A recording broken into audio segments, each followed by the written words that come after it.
एक वक्त की बात है। एक घना जंगल था। हर तरफ हरा भरा लहराते दरख्त और साफ पानी की छोटी छोटी झीलें।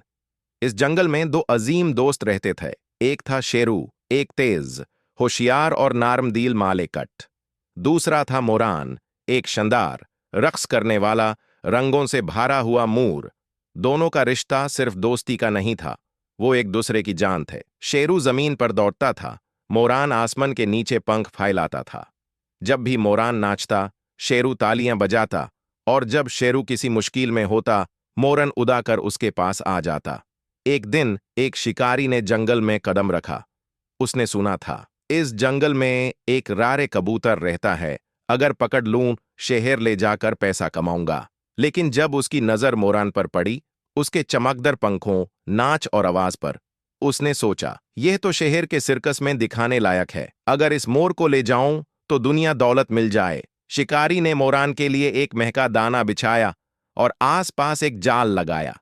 उसने आसपास जंगल के पेड़ों पर छुप कर बैठ गया। सुबह का वक्त था। धूप हल्की हल्की दरख्तों से छा रही थी। मोरान ने देखा रंगीन दाना जमीन पर। उसने सोचा किसी ने तोहफा छोड़ा है। जैसे ही उसने दाना खाया, फतक, जल बैंड हो गया। मोरन फांस गया।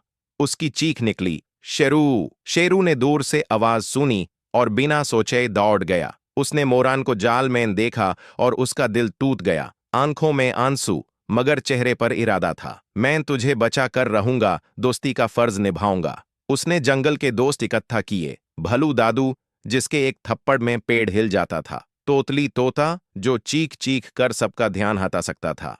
मीना हिरान, जो बिजली की तरह दौड़ सकती थी। रात होने वाली थी। शिकारी मोरान को टोकरी में डाल कर ले जा रहा था। तभी तोतली तोता ने चीखना शुरू किया, शिकारी, चोर, जंगल का दुश्मन। मीना हिरान दौड़ती हुई आई और टोकरी के नीचे से उसका सामान गिरा दिया। भालू दादू ने पीछे से जोर का धक्का दिया। शिकारी मुंह के बल गिरा। तभी शेरू जाल के पास पहुंचा। उसने अपने तेज पंजे से मोरान के बैंड पंखों के आसपास जाल काटा और मोरान उदा, पंख फैलाए, धूप में चमके और एक जोर की चीख मरी, मैं आजाद हूं। सूरज ढाल रहा था। पीपाल के नीचे शेरू और मोरान बैठे थे। थक चुके थे, लेकिन मुस्कुराहट उनके चेहरों पर थी। मोरान, शेरू, तू सिर्फ दोस्त नहीं, तू मेरी जान है। शेरू, और तू मेरी इज्जत। जब तक दोस्ती जिंदा है, जंगल में कोई मोरान या कबूतर अकेला नहीं।